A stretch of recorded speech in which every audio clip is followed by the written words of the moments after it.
Assalamualaikum warahmatullahi wabarakatuh. Waalaikumsalam. Waalaikumsalam warahmatullahi Waalaikumsalam warahmatullahi wabarakatuh. wabarakatuh. Good afternoon, Dr. Rina. Thank you very much for joining our session. Seems that Okay. everyone's very happy to see you. Dr. Rina, floor is yours then. Thank you. Okay. Waalaikumsalam warahmatullahi wabarakatuh. Thank you, Pak Hen, and all the participants for today.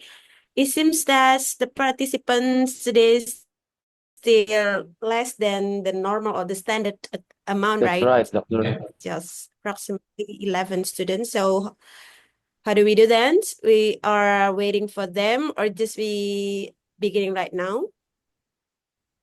Perhaps we can start with a question. Is that okay, Dr. Rina? This is the courage to ask a questions. No, I mean, Okay. If any time or spare time you would like to ask a a question, question. is the question from you, Pak Hen? Yeah, question for you, Dr. Rina. This is Yeah. regarding your Okay. We final. begin our class today with a question from Pak Hen. Yeah, I see. How about the rest of the participant? Do you mind with that? No at all. Yeah, while waiting others to join, I think, Doctor. Doctor, sorry, just to Okay. confirm regarding your final assignments. It Yes. seems that we have a kind of a, perhaps misinterpretation. Yeah, because a lot of a way that we have to do. For example, like we have to design kind of a cool Learning, content and yeah. methodology. Learning material. Then also we have to design kind of a study plan or lesson plan. Mm. First comes complete with the exercises, if I'm not mistaken. Yeah, if any. This one is a kind of a multimedia. I mean, some could be manual, some could be perhaps using Google Form. And also, finally, if I'm not mistaken, this is just my perception regarding your Mm. instruction. Mm. We are going to create kind of a video. Is it teaching video or kind of a presentation video? Yeah, I think that's all, Dr. Rina. Okay, Yeah, okay, very thank you, much for Pak the Hen. So explanation. this is kind of confirmations, yeah, confirmations about the final assignments. Well, actually, this is not a personal assignment from me. And in critical theories course, yeah, critical theory in language and language teaching and literature course, this kind of parallel class is not, so this is not only the one classes who are taking this course. So this is the assignment that comes from the RPS1. So this is the standard one. It's not specifically only in this class. Okay, that's the first one. So the final assignment is stated on the RPS1. So you can check it out. Okay.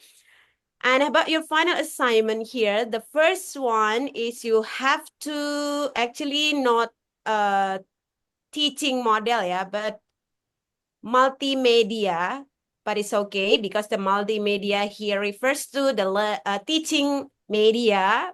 So it is involved in teaching model, of course, but focusedly you have to design a teaching media, okay?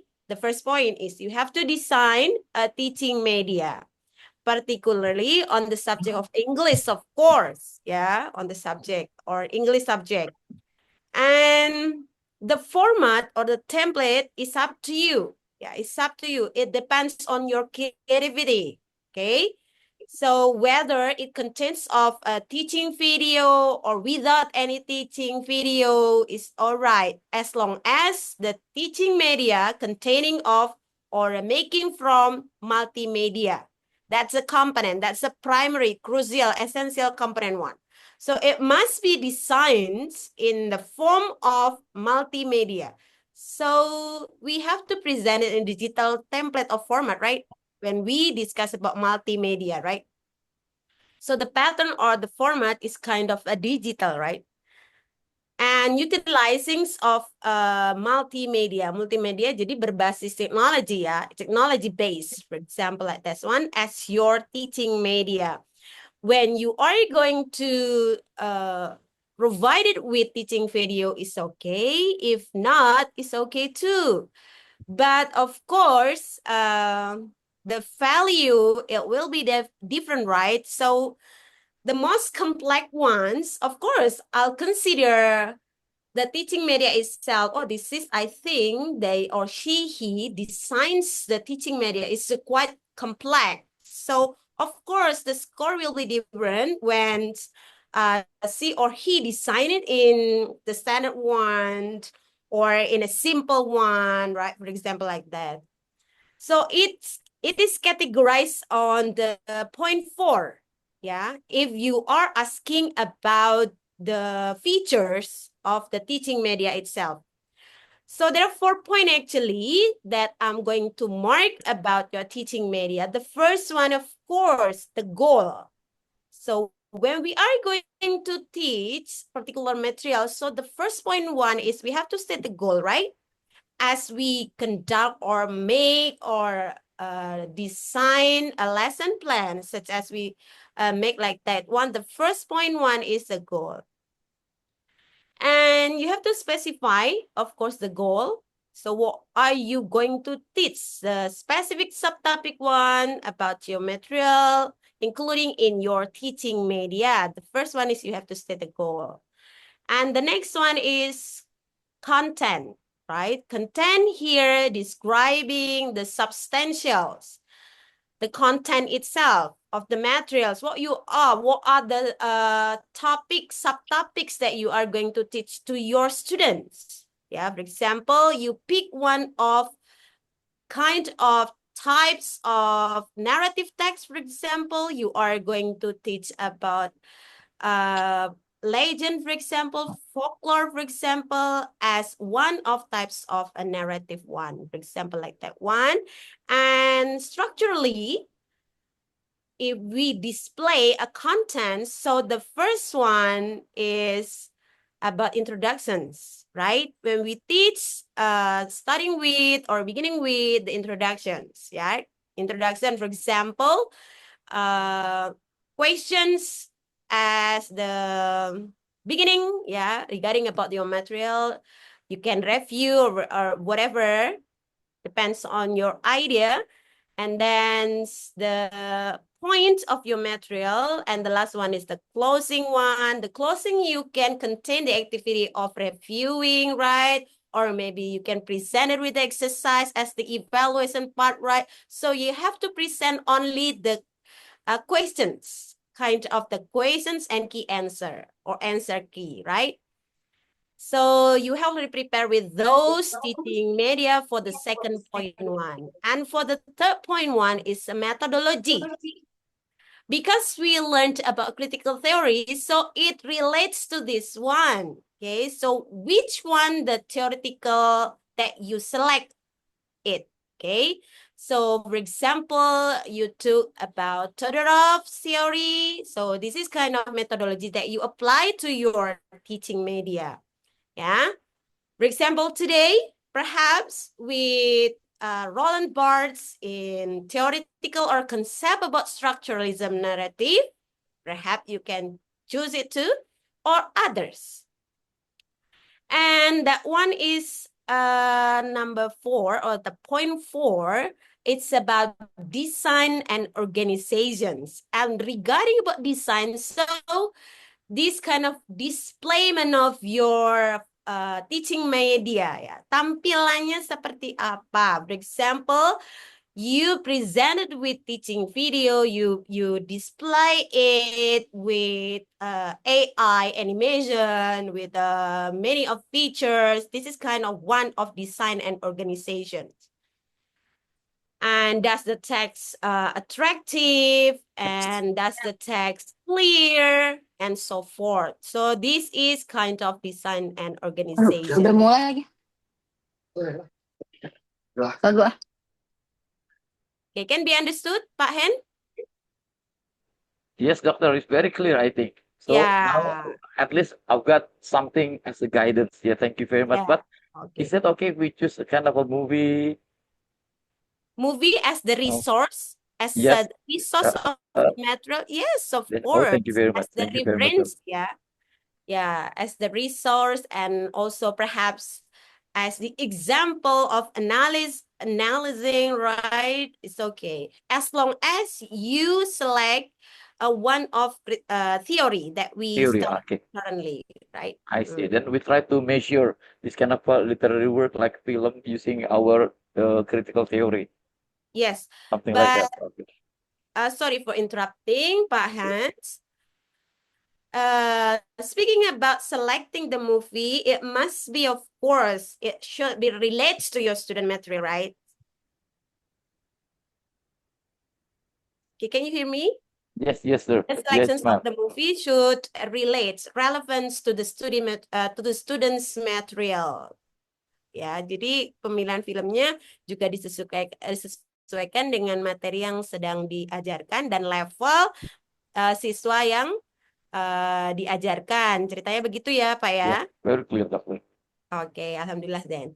Alright, group 3 ya, if I'm not mistaken. 3, right? Yes, ma'am. Okay, are you ready to present your ready, ma'am. slides right now?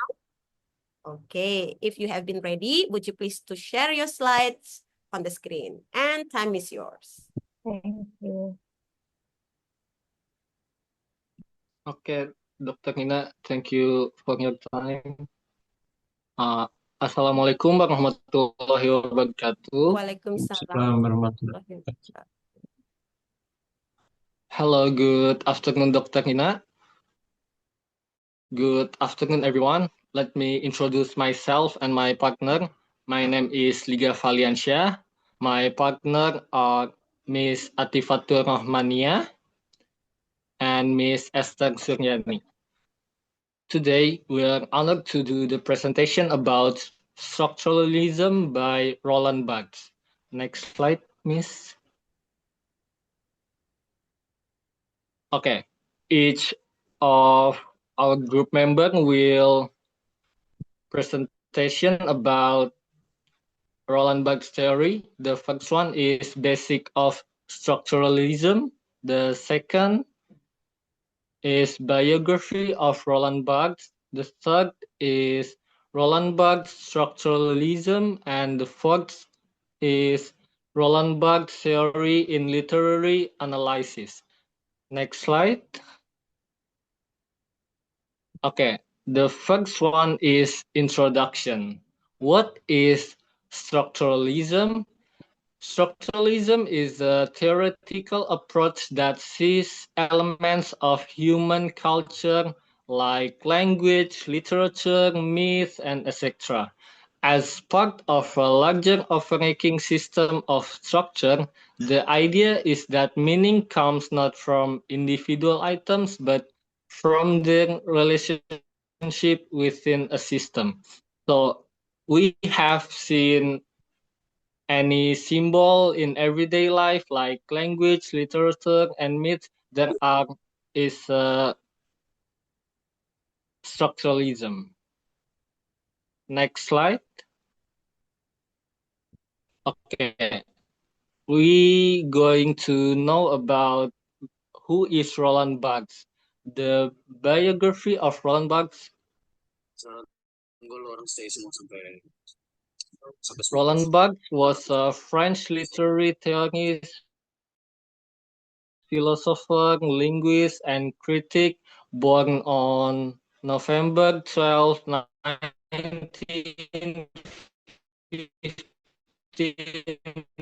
in Cherbourg, France, and died on March 26, 1980 in Paris, University of Paris Sorbonne. Barthes became one of the most influential thinkers of the 20th century, known contribution to post-structuralism. He applied linguistic and semiotic theory to literature, photography, fashion, advertising, and everyday culture. Next, Miss. The first book from Barthes is in 1957, a semiotic analysis of modern myths. Example, Gratia, Stop Ads, Wrestling, Wine, and examine how culture turns history into nature, constructing ideologies. So Rolland Barthes was interested in the study of science, science being anything that makes meanings.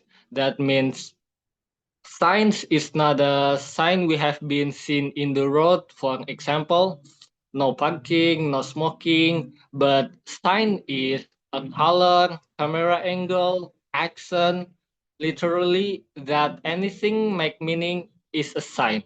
So in 1957, in the book of Rolland Barthes entitled Mythologies, everything that makes meaning is a sign. So sign can be denoted in a myth. For example, in China, we've seen a cat.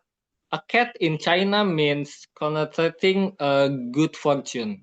And for example, if I say an apple, so it is denoted an apple, but the connotation is can be health, can be Isaac Newton theories, can be cell phone. So it means that Roland Barthes study about semiotic, everything it means a sign.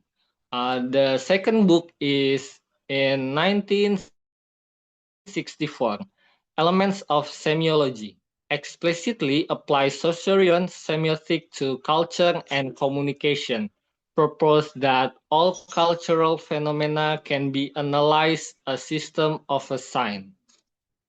The third book is in 1976. The book entitled The Fashion System, a structuralist analysis of fashion, distinguishing between real clothing and the way it's represented in language and media. Next is in 1967, The Death of the Author. He argues that meaning is created by reader, not by the author, undermines the idea of fixed meanings. The fifth book is in 1970, S from Z, a transitional text from structuralism to post-structuralism, analyzes by Balzac's short story Sarrasine, showing the multiplicity of meaning in text. The last in 1980, Camera Lucida, a personal philosophical meditation on photography. So from his history, Roland Barthes is interesting in study of a science. Next. Okay, for example. Okay, how do you think about this picture? Audience, how do you think about this picture? Anyone? But example? No? Okay. So Roland Barthes was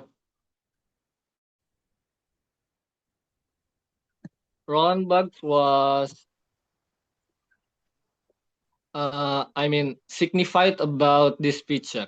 The first one, the image as the signifier. The signified is patriotism and loyalty. The myth is the idea that the French Empire is just an inclusive. So in this picture, we have seen a sign that the black boy salute to French national flag. So there is a story behind this photography. Roland Barthes study about the photography can be for example, the myth is the idea that the French Empire is just inclusive. Okay, so basically, it's just an example from Roland Barthes. Next point will be presented by Miss Esther. Okay, thank you, Mr. Liga. Good afternoon, Dr. Rina, and good afternoon, friend. My name is Esther. Here I am going to present Roland Barthes' contribution to structuralism. The first one is semiotic and the study of signs.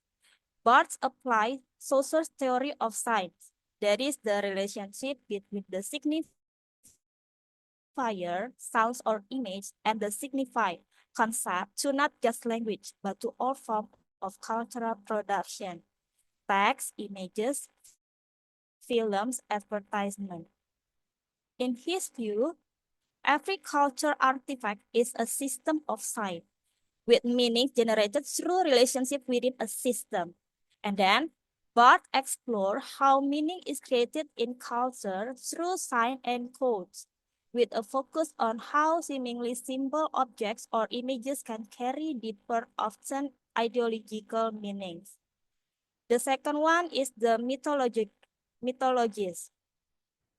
In his seminal works, Mythologies, Barthes examined how modern culture, example, advertisement, films, newspapers, uses myths to create second-order meanings.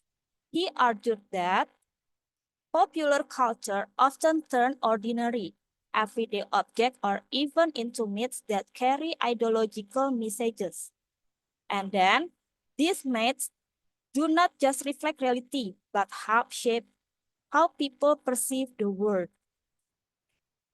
The third one, the death of the author. While this essay is often considered post-structuralist, it still owes much to Barthes' structural background. In the death of the author, Barthes argued the author's intention or biographies should not limit or determine the meaning of a text. Instead, meaning arises from the interaction between the text and the reader, and from the structures within the text itself. The fourth one, narrative structures. In his analysis of literary texts, Barthes adopted a structuralist approach to examine the underlying narrative structure that govern all storytelling. In S/Z, that published in 1970, Barthes applied a structuralist method to a short story by Honoré de Balzac, breaking it down into various codes, hermeneutic and poetic, symbolic, etc., demonstrating how a narrative is shaped by underlying structure of meanings. The fifth, the text as a system of codes. Barthes emphasized that text in the broadest sense, including are constructed from various codes and conventions. The first one, there are cultural codes, the implicit rule that govern how we interpret the world around us. For example, understanding the visual code in film or advertising. The second one, narrative code, the way in which stories are constructed, including character development, plot structure, and symbols.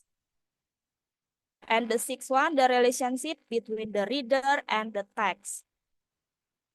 But structuralist analysis also included an understanding of the role of the reader in the production of meaning. A text does not just have a fixed meaning. It is activated by the reader interpretation. And the second one, Barthes argued that meaning in the text emerges from the interaction between signs within the text and the reader's own cultural context and knowledge. Okay, that's all about Barthes' contribution to structuralism. Next, Rolland Barthes 5 code will be present by my partners, Miss Nia. Miss Nia, the Okay, time thank is you, yours. Miss. Okay, everyone, are you still with us here? Okay, now let's continue. So, that call is Roland Barthes 5 codes. Now let's start with the number one. Is hermeneutic code for her the code of mystery, This is all about question and mystery in a story. It creates suspense, such as questioning what will happen next, what did that happen, why did that happen, and so on. The story slowly gives clues to keep the audience curious. The next one is prophylactic codes or act, the code of action. This deal with action and event that push the story forward. It shows a sequence of events such as he runs, he hides, and so on. This action builds excitement and movement. And the third is semantic code or SAM, the code of character and detail. This code gives extra meaning to character, place, or object. Small details such as luxury car, dark room, help build character and mood. And the fourth is symbolic code or SIM, the code of deeper meaning. This is about themes, contrast, and symbolic ideas. It used opposite like good and evil, freedom and control, love versus hate, such as that. It adds deep and riches to the story message. And the last one is cultural code or referential code, the code of knowledge. This uses set knowledge like history, science, or common cultural ideas. It connects the story to the real world or to things the audience already know. So in short, Barthes' 5 code explain how stories hook us with mystery, action, character, clues, deep themes, and shared knowledge. And to deepen our understanding about this code, here we have the example analysis of narrative story. Does anyone can guess what story is this? Anyone familiar with this? Yeah. Yes. Yes. Okay. Thank you. What is the title? What is it? The title? Can anyone guess? Little Red Riding Hood. That's Yes. right. Little Red Yeah, Riding that's Hood. right. 2 thumbs up for all of you. Okay, so the title, Red Riding Hood. Now let's try to analyze based on that 5 quotes. The first one, Hermetic code or her. Does anyone still remember what is Hermetic code?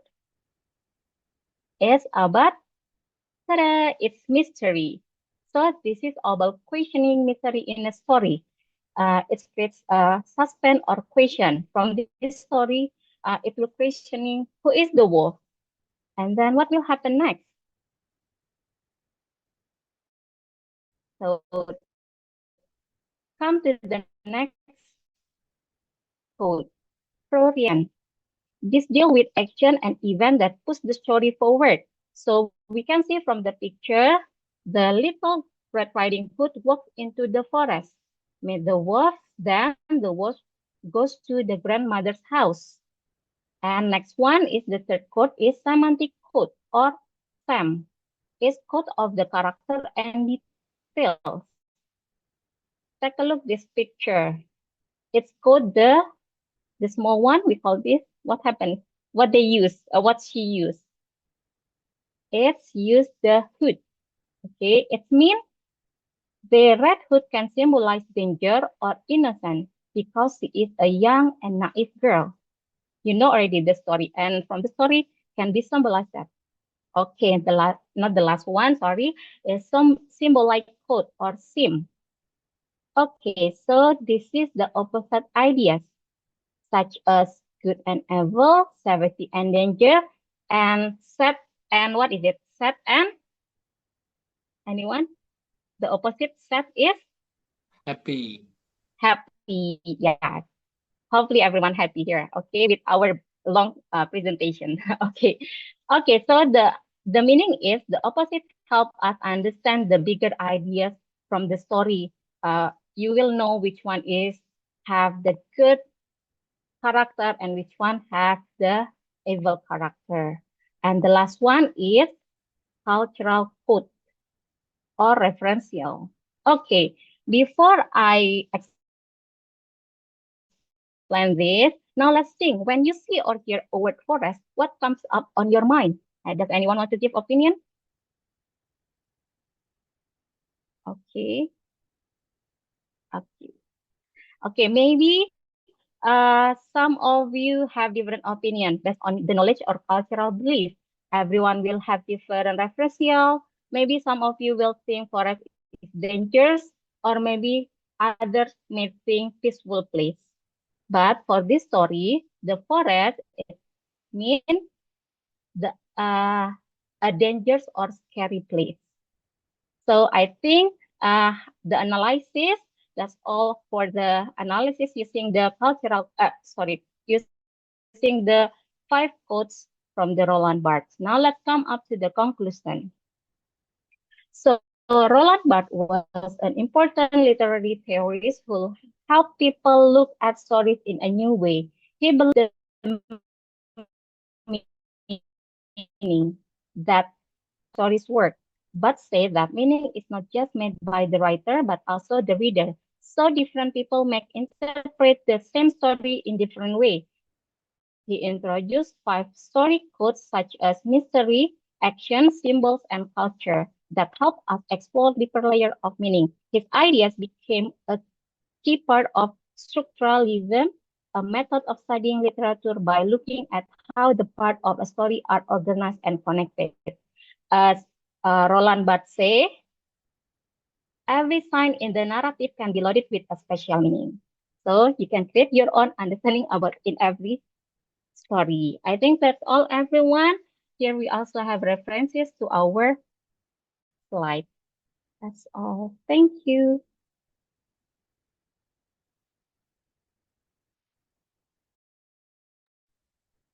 Okay, so that's all for our presentation. If you have a question, you can raise your hand, or Miss Lina, you want to add some information about this topic?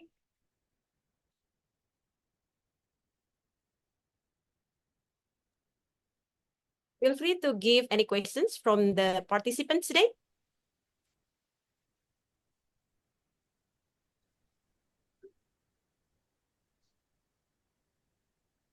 I think everyone already understand, Mom. Maybe because of Pak Hen begin the class with the final assignment. So Very sorry, already ma'am. know looks like serious Sorry thing to interrupt. about what I'm going to make then. Mudah-mudahan tidak berdinding all of you ya, teman-teman sekalian. All right, just take it easy. Okay, please, if there is any question from you before I giving a summary then. Any curiosity about the concept and theory refers to Roland Barthes, particularly in the structuralisms in narrative work. Please, if any questions from you.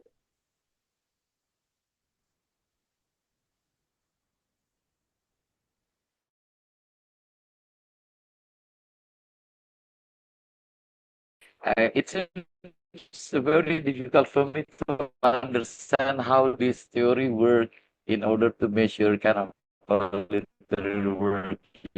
When I try to compare against the Todorov theory, simple, and we could, use this kind to measure this kind of literary work. Yeah, but right now, when you try to introduce kind of for Roland Barthes code, also this kind of having kind of 5 cycles, is it right? Yeah. The first one is what is that? This kind of a code, yeah, probabilistic code. I have no idea how to pronounce it. And then the humanic codes, and then the semi-code, the symbol code, and also representational code. Yeah, here. So it's a bit difficult for me, I think, to how to measure a kind of a literary work like the story Red Hood, yeah, and the Wolf, yeah, and when I try to use Todorov, it's pretty clear, I think, about proper equilibrium, something like that. Yeah. So, would you explain more detail how to measure this one easily to any kind of a literary work? Yeah. Thank you. I'm very sorry. Perhaps my question a little bit like beating around the bush. Yeah. Thank you.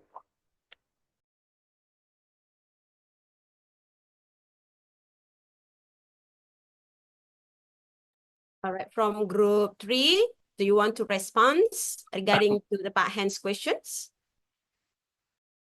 Okay, thank you, Mr. Hans. So yeah, I think I just want to try to answer it, but maybe all of you may have a different opinion. Okay, so I think if how to measure the narrative fact using this theory, is it kind of that the question?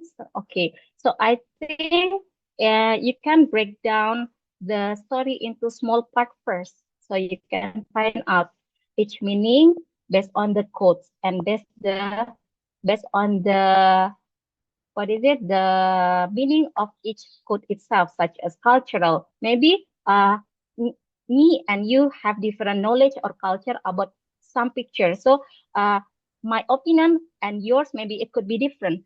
So that's how we do the measurement. And the second one, you can identify using that code, such as which one that hermetic. Remember, hermetic is a mystery, and then proretic is an action, and then semicode is describe character. Maybe not only about a positive character of human, maybe a place also. Okay, and then more the important detail of the story. And the next one, you can simulate the code, and so you will know which one is the the meaning of the story.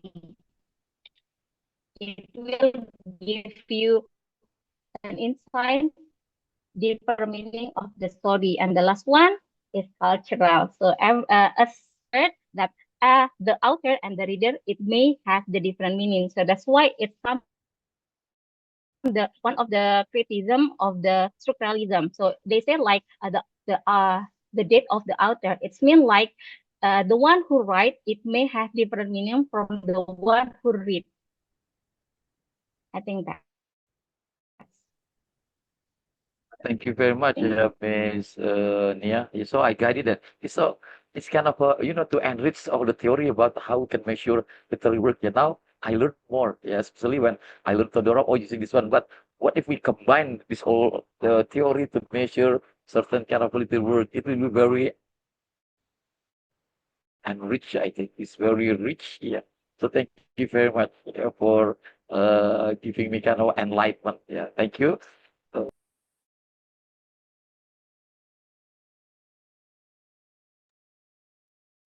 Okay, any more questions? Or maybe any other members want to add about Mbak Atifa's comments? Or you absolutely agree to what to Mbak Atifa's comment? 100% agree, or any other additions? Perhaps for the other members? Yes, agreement. 100%, yeah. Wow.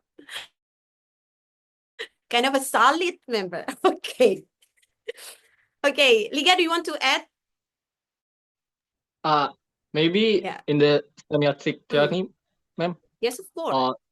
So Roland Barthes explained that everything can be assigned. Like, for example, when we say an apple, the truly meaning isn't the fruit of apple, but there is more layer of the meaning of an apple. For example, like when we think about an apple, we can think about Isaac Newton theory about gravitation. We can think about a company like an iPhone, and maybe we can think about an apple as a fruit of health. So Roland Barthes explained that everything can be a meaning. So there are a lot of layers in the any science. Maybe that's it, Doctor. Okay, thank you so much, yeah, for the additions, Liga. Sorry to interrupt, Okay. Doctor. Yes, Ahen? Yeah, okay, related to Liga explanation. So this is make me mix up, yeah, how to understand the kind of sign. Yeah, when Roland Barthes come up with the sign, everything you said that. Liga said that everything has a sign. So we can have a very different interpretation about something. When you mention about apple, so apple in my mind is totally different from what you interpret. Yeah, you said that it can be Apple Macintosh, it can be Apple based on the new Isaac Newton theory, and also Apple as a fruit. Yeah. So isn't that kind of giving kind of a confliction? So what's that?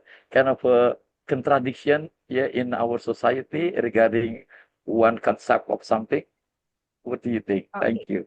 Okay, so let me summarize the material for today. Then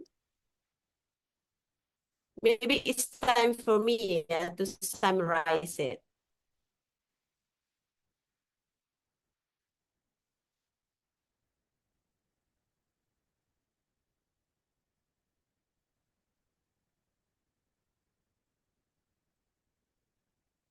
Okay, everyone, can you see my So, slide? yes, Doc, very clear. Yes, clearly.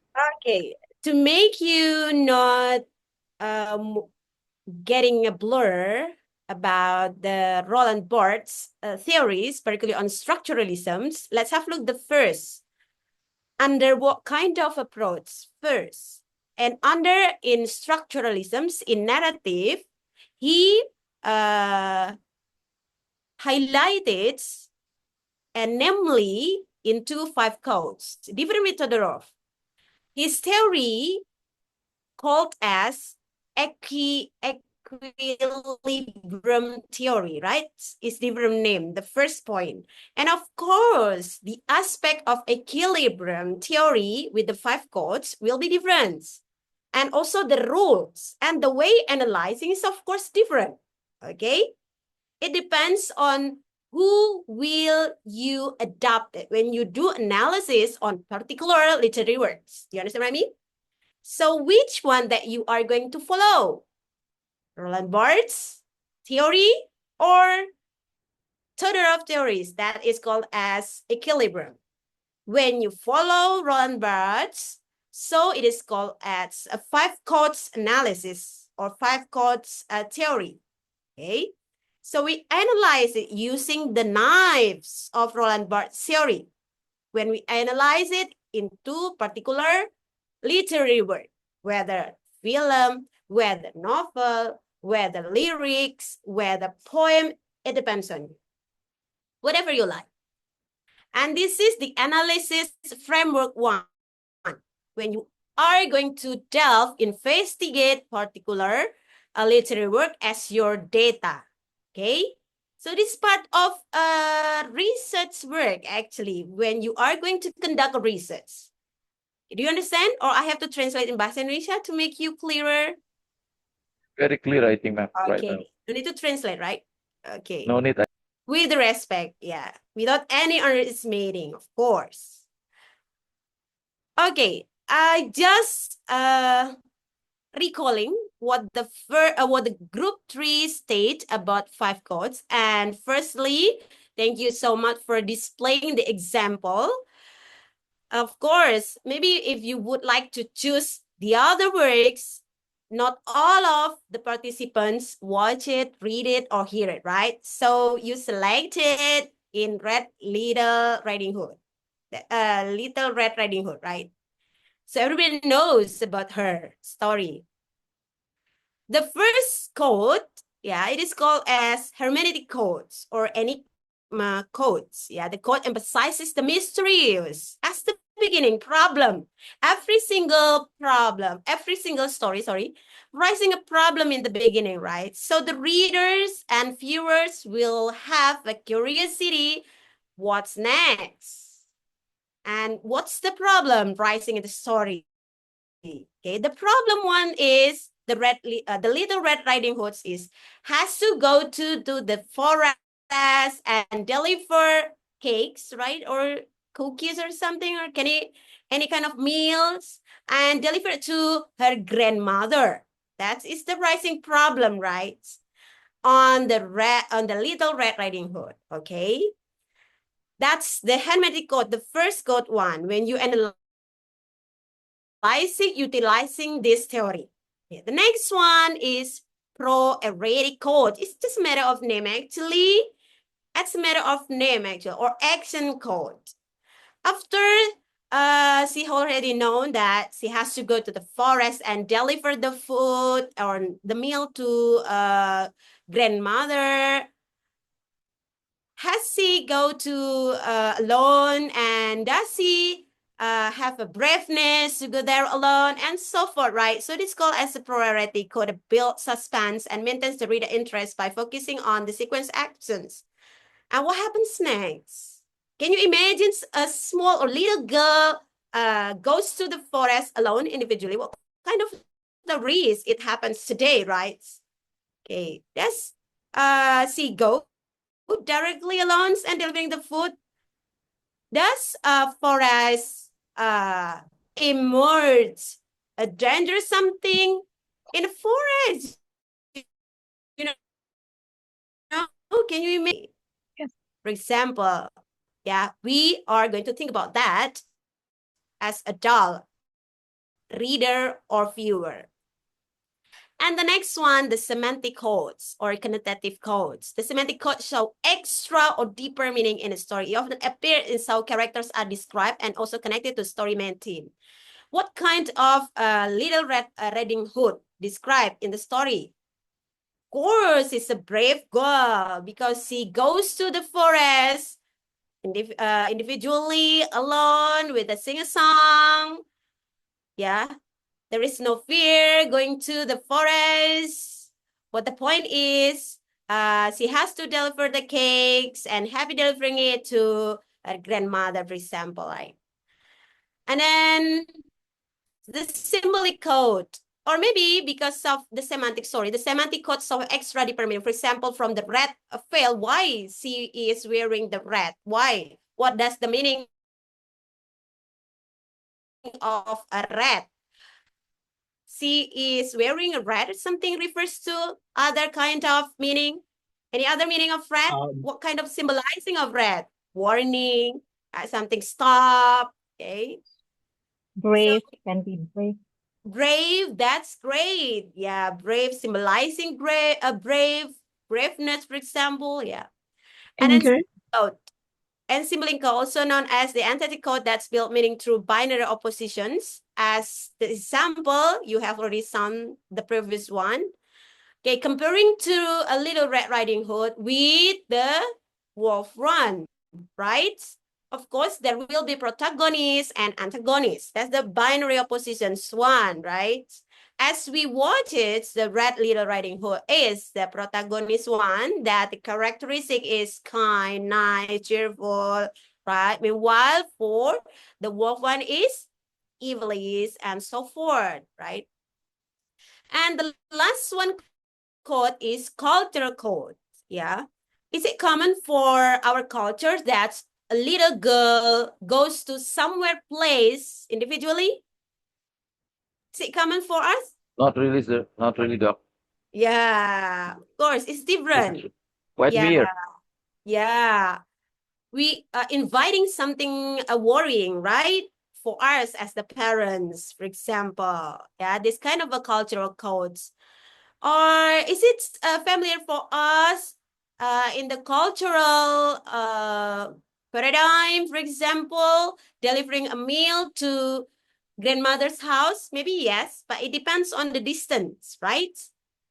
If the house or locations of the house is clear with us, it's okay. But she has to go to, she has to pass the forest to deliver the meal, right? It's kind of a bit dangerous, right? For us as the parent, for example. It's different culture for us. Because maybe Grimm's story, the writer of a Little Red Riding Hood was written by Grimm's brother, right? So maybe the Western culture is common for little girl go somewhere individually or alone. But for us as Indonesians, it's not common, right? So it's different. This is a different cultural perspective. This is the example. So different theories or different concepts under Rolland Barthes theory. So it depends on you, of course. It will be relatively you as the analyst one. So the preferences is up to you, whether you are going to choose the Todorov theory or Barthes theories. It depends on you. So maybe Pak Hen said that, I think this is more difficult than Todorov, but maybe other students will say, for example, group 3 will say that, I think it's easier than Todorov's because it's only five, right? Okay, it depends. It's relative answer and relative thought, relative perspective and relative perceptions, of course. Gitu ya. Okay, the next one is, this is the one of the famous books. Oh no, essay, yeah. One of the I really appreciate for this group that has displayed about several books or essays that were written by Rolland Barthes. Okay, he's so productive. Then the first one, the concept of the death of the author. Why is called as the death of the author? What does it mean mainly? The first thing, when we are going to analyze something and interpret literary work, particular literary work, for example, we commonly at that time, the Rolland Barthes thought that the analyst always relates to the author or the writer of the literary works when do analysis of particular literary work. But in Rolland Barthes thought that when we are going to analyze, we can do interpretations by the reader's interpretation. Don't have to relate it to the writer's thought or perception. So as the reader has a freedom to have interpretations without relating to the author. So why the first point is forget the author's intentions. Barthes argues that knowing about the author's life, backgrounds, or what they want to say shouldn't limit the understanding of the work. The meaning of the text is not just about what the author thought or intended. Yeah. So we don't have to interpret or translate what the author wants to tell to the reader. We don't have to do that as the analyst want. So just interpret by yourself, of course, under the concept of theory that is clear. Yeah. For example, the text belong to the reader. Yeah. When the particular literary work was produced, were published, yeah, the works were produced or published to the readers, yeah, commercially. So the rights of interpretations absolutely on the reader based on a Barthes thought, yeah. Once the text is out there, it's up to the reader to find their own meaning. The reader brings their own ideas, experiences, and feelings to text. So each person might interpret it differently. So let the text live on its own. A book, movie, or any works of art should be viewed as its own thing, not just as reflections of the author's thought or life. It becomes part of a larger conversations and can have different meanings over time. This is based on Rolland Barthes, yeah. So that's why it's called as the death of the author, because we don't have to depend on the author's thought or intentions on creating a particular work. And to tire semiological system, now we come to the semiotics of sign as Ligas deployed, yeah, previously. And in the under semiotics disciplines, the first point one is it is called as the first order. Yeah, this is one of Barthes' thought too. When doing analysis, there are two kinds of semiological system. Yeah, the first one is denotations. When we analyze in the dimensions of denotation, yeah, there are two dimensions there. Yeah, the first dimension is denotations. And when we speak about denotations, so this is the basic or literal meaning of a message. Example, she loves pink color very much. So the meaning here, when we in the dimensions of denotations, pink means as one of the types of color. the characteristics of color. The color is pink. So this is dimension of denotations, yeah, everyone. But in the second order, yeah, under connotation dimension, so it is designed to the culture or ideological meaning of a message. For example, all the items in this event today are colored in a pink. So what does it mean pink here? It can be refers to femininity, romance, youth, or empathy.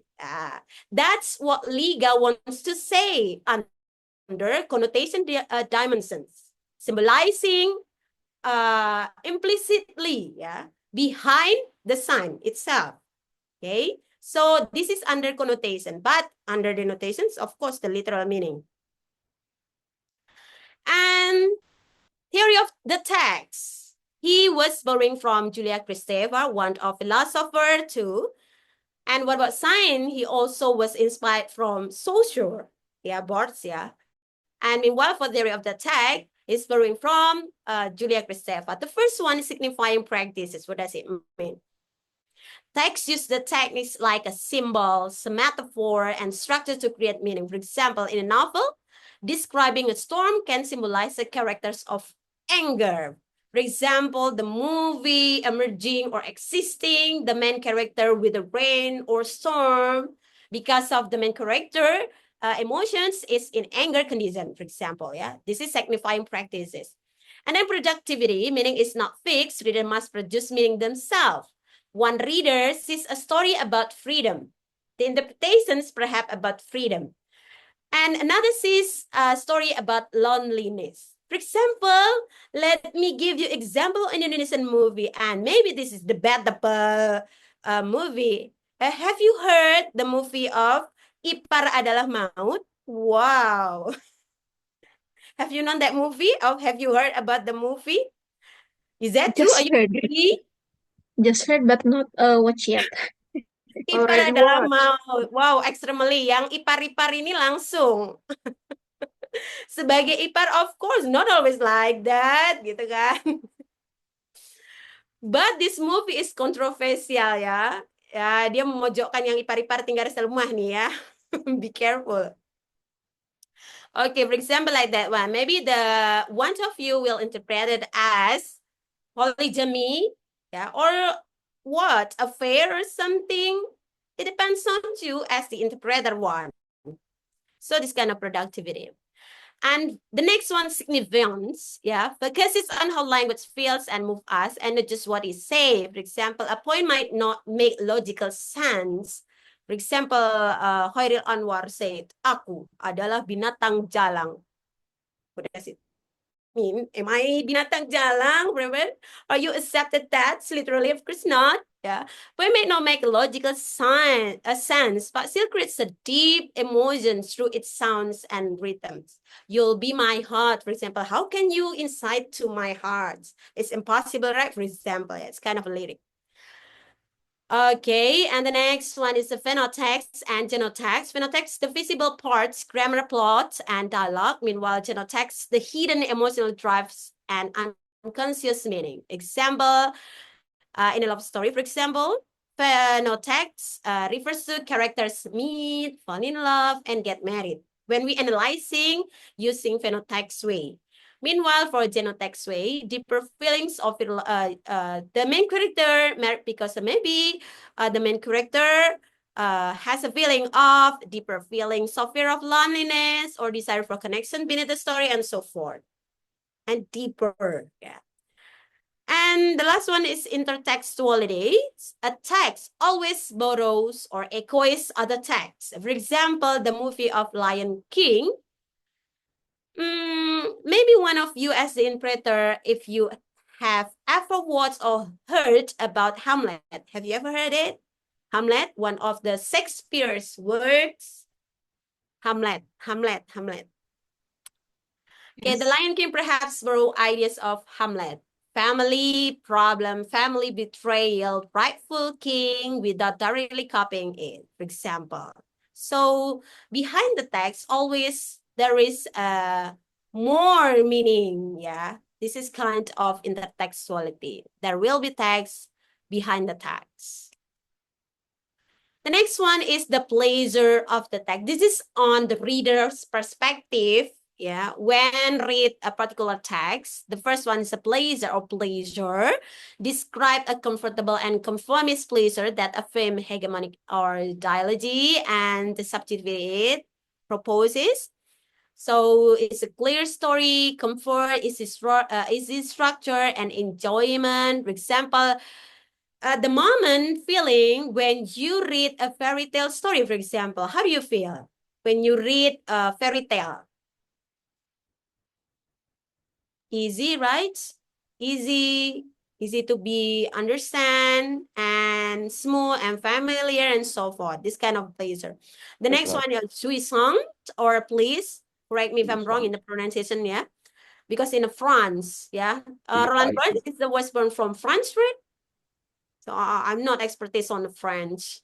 Okay, describe an ecstatic and disruptive pleasure that unsettled dominant ideology and established subjectivity and disrupted expectations, broke rules, and made the reader feel challenged, overwhelmed, or transformed.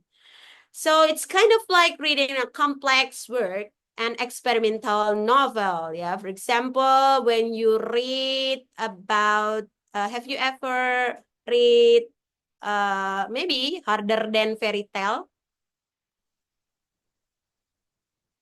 Kind of a novel, for example. Sudah film no? Apa sorry? Have you ever read one of Pramudia Anantur works? Novel perburuan atau Bumi dan Bumi. Bumi dan apa ya? Suddenly I forgot. Yeah, for Bumi example, Manusia, man. yeah, Bumi dan Manusia. Thank you, Liga. Yeah, Bumi dan Manusia. It's kind of hard a novel. We have to think about.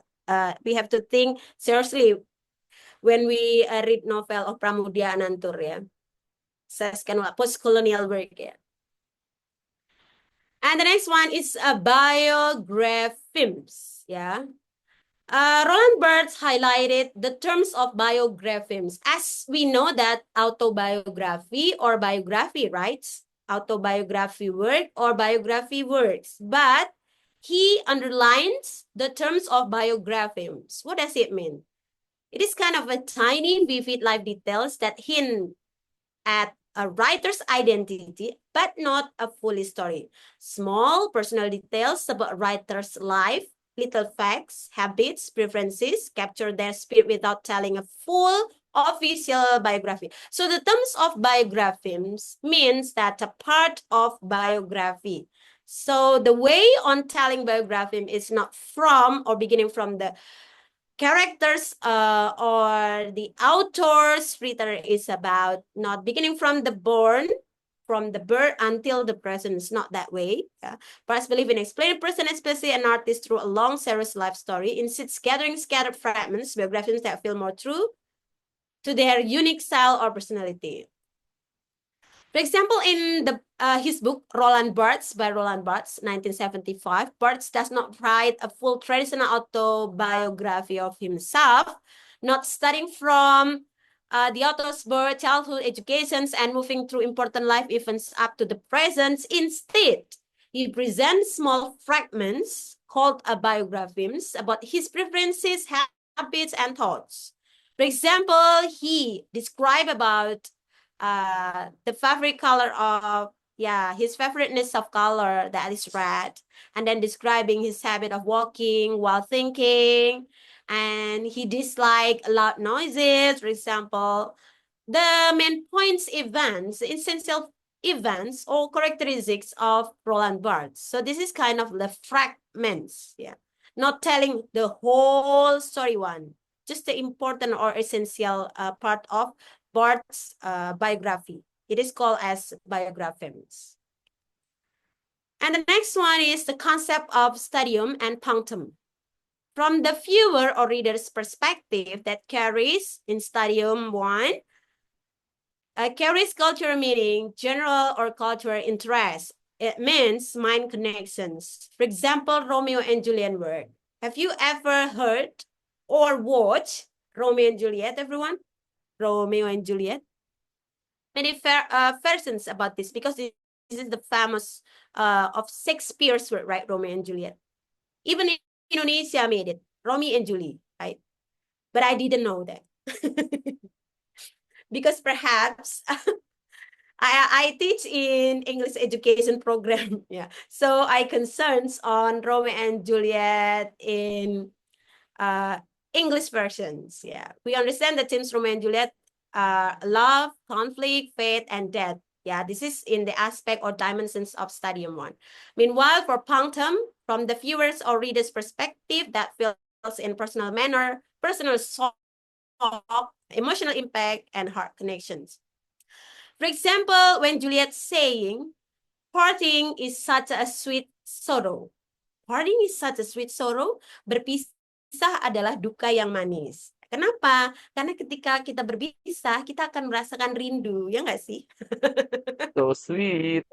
Nyentuh Yeah, banget gitu yeah. kan. For example lah, this is called as a personal manner gitu. Yeah, this is the highlight one, everybody gitu kan. Punctum and stadium, that's a different one. So the stadium one is the general one and punctum is the specific and personal one. Okay, and these are actually the books that were written by Rolland Barthes and essays that were written by Rolland Barthes. And that's all my summary today, everyone. Is there any question?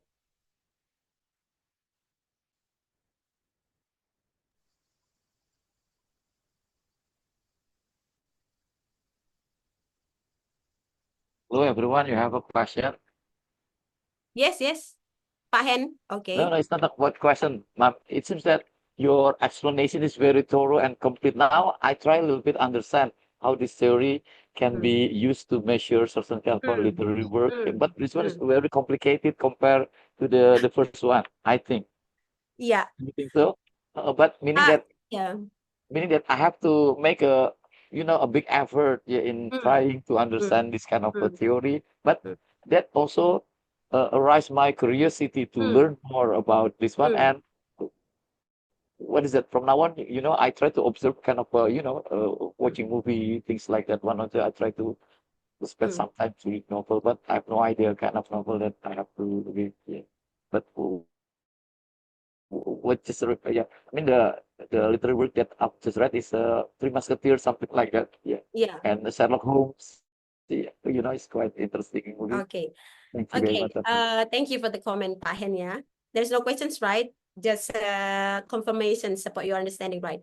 Okay, let me compare or analogize it with teaching English teaching method. Have you ever taken course of TEFL, teaching English as a foreign language? There are ample kinds of methods that we can apply in teaching English, right? For example, direct methods, right? Total physical response, a duolingual method, and then cooperative teaching method, and then what else? Any kinds of suggestopedia, for example. There are many kinds of English teaching method that we can apply in our class, right? But we have to select one of them because there is no the best method when we are going to apply English teaching method in our classroom, right? So it's similar with this one. There is no the best critical theories that we learn. It's absolutely depends on you as the teacher because you are the most know the conditions of your students, of your classroom setting, and so forth. Yeah. The analogy is kind of like that one. Okay. So whatever you are going to select, the critical theories one, on your final assignment later on if we relate to that your final assignment gitu. But personally, of course, this is hopefully improve or elevate or adding your knowledge about critical theories. One thing that I'm afraid that I will forget it. It's about reminding the level of a school is senior high school levels. Yeah, please. Senior high school level is not junior high school, yeah. Senior high school level. When you do your final assignment, minimally senior high school, yeah, because this is master degree, yeah, level. So the subject data, for example, for senior high school up, yeah, for senior high school student up, yeah, the material of also for senior high school students one. And after learning these critical theories, perhaps there will be establish your idea in conducting your master degree thesis later on. Maybe you are going to teach about, maybe you are going to investigate the student perception, for example, in quantitative perspective or qualitative perspective, but in a light. For example, quantitative descriptive only, not experiment, right? Because perception. Or qualitative, because you not only delivering a questionnaire, but also utilizing interview to your students regarding about approach that you apply in your classroom. For example, you use Todorov's theory, for example, when you teach your material, particularly on one of the topics of English subject in your classroom, for example, student perceptions on learning, writing, utilizing Todorov's theory, for example, yeah. But you cannot analyze literary works, yeah. You are not allowed to create your thesis in literature methodology, yeah. Only for English education coverage area, yeah. So maybe you can embed this theory into your teaching material. And I'd like to share the example of research article utilizing this kind of theory, Barthes theory, yeah.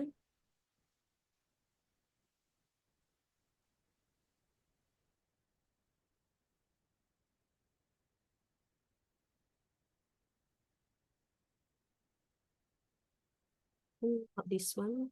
Hold on a second, please. Okay, this one.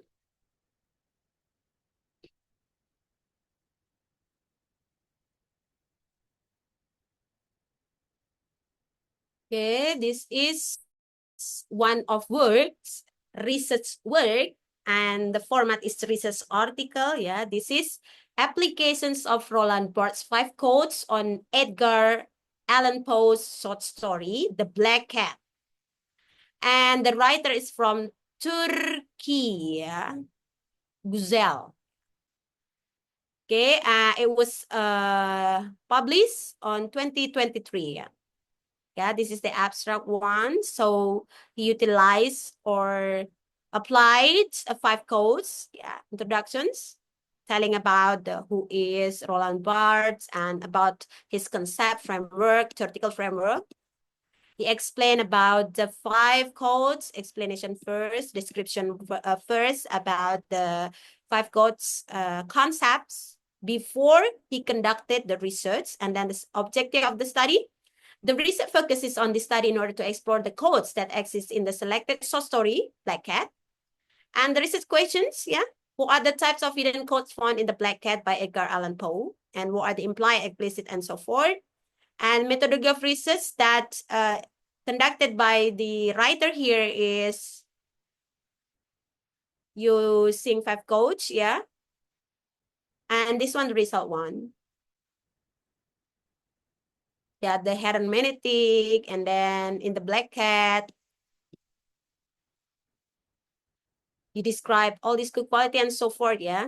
I can share it to you after this, okay. And prorated codes, yeah. He found, for example, it is interesting to note that almost all the actions performed by a named reliable narrator, the Black Cat and wife are passive in the story and so forth. And this kind of the text that taken from the short story one about prorated codes. And then semantic codes, yeah. Most of the features in the story have connotative meaning. The Black Cat is more than the title of character. The Black Cat reflects connotative meaning. And post-Gothic story, the Black Cat reflects bad omen of the legend, and it symbolizes narrator psyche in terms of insanity, and so forth. You can read it individually or independently. And then the part of symbolic code focus on thematic and structural device of the text. Symbolic code deals with contrasting sign and different semantic codes. And as mentioned before, the symbolic code focuses on binary opposites, as you have learned previously in a Little Red Riding Hood. Yeah, it's different. Yeah, for example, perhaps you have seen Frozen as Elsa. Have you ever watched Frozen? What do you think about Elsa?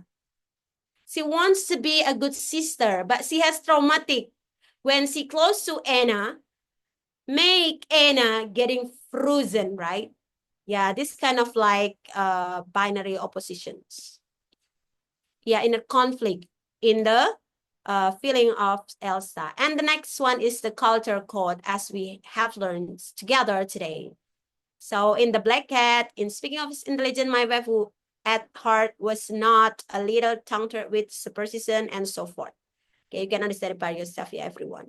This is kind of the example of analysis using Rolland Barthes' 5 codes. Okay, let me translate to the WAG one. Okay, while transferring the file, is there any questions from you? I have a question. Today? Yes.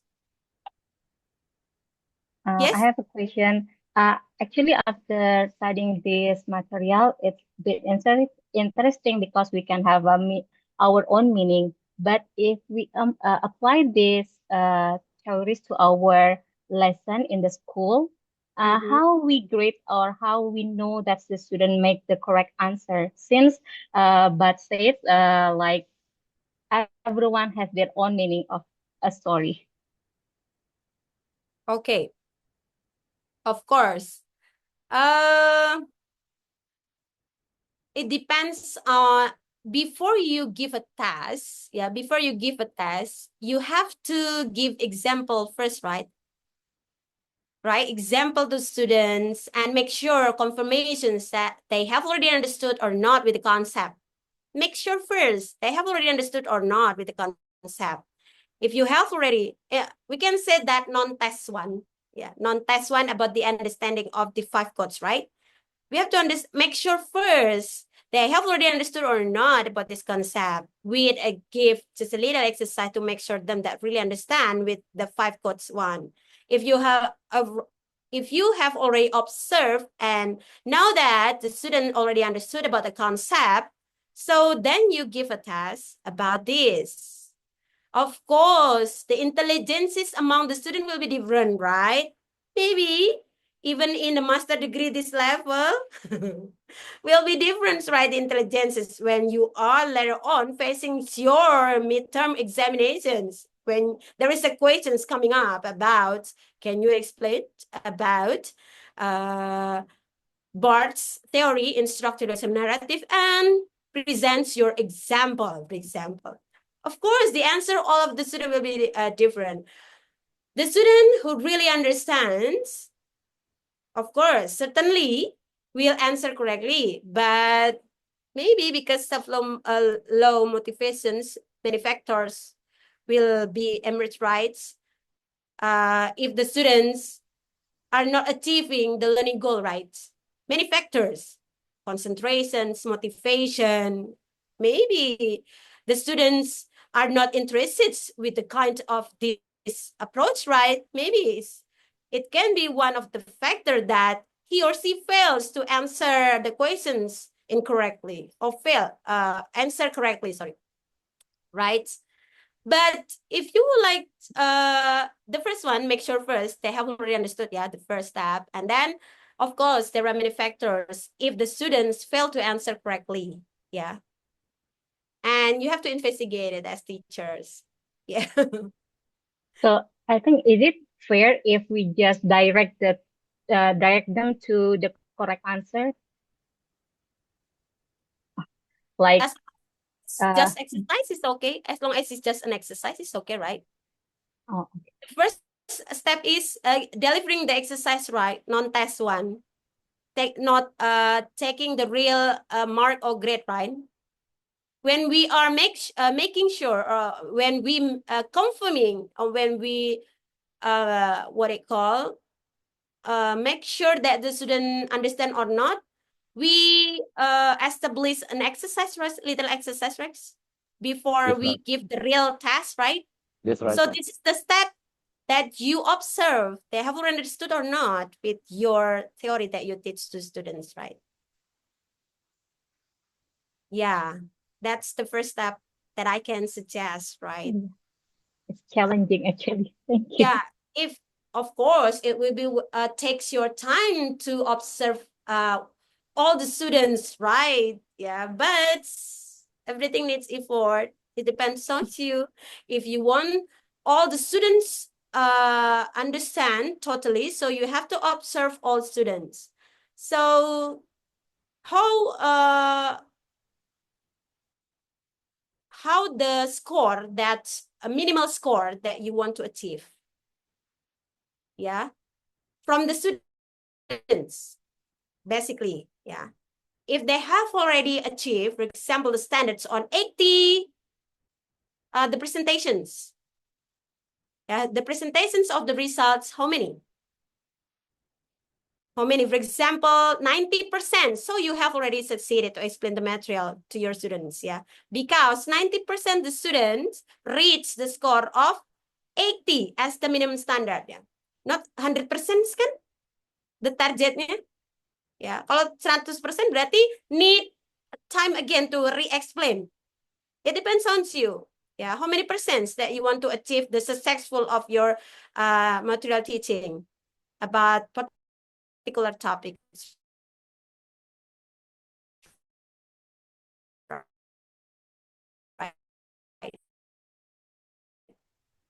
The standardly, kalau kita dianggap berhasil mengajar materi tertentu, dikatakan kita berhasil mengajar materi itu berapa persen? 75%, man. Meaning that 75%. So you can do analysis on giving grading, right? Giving grade to your students, right? So if the student has already achieved on 70%, so you have been succeeded on teaching its material, right? Yeah, this is the mere assurance of successful on particular teaching material. Okay. Yes, so we have to make sure. For example, you give a Google form. For example, if you want to practice exercise, for example, it depends on your students. Do they allow to bring a mobile phone or smartphones? If not, so you have to print out the exercise one. Yeah. For example, the practical, so you can share, distribute from Google form, more practical. For example, in the one exercise, they still don't understand, or maybe under 75 because the standard, the passing grade is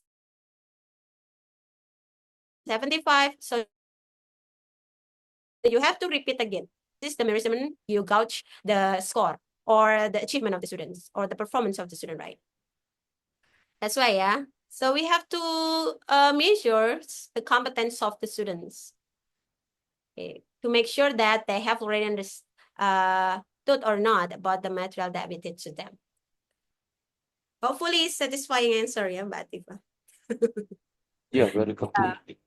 There must be a Complete measurement, of course, if we want to know how many that the student already understood or not. Okay.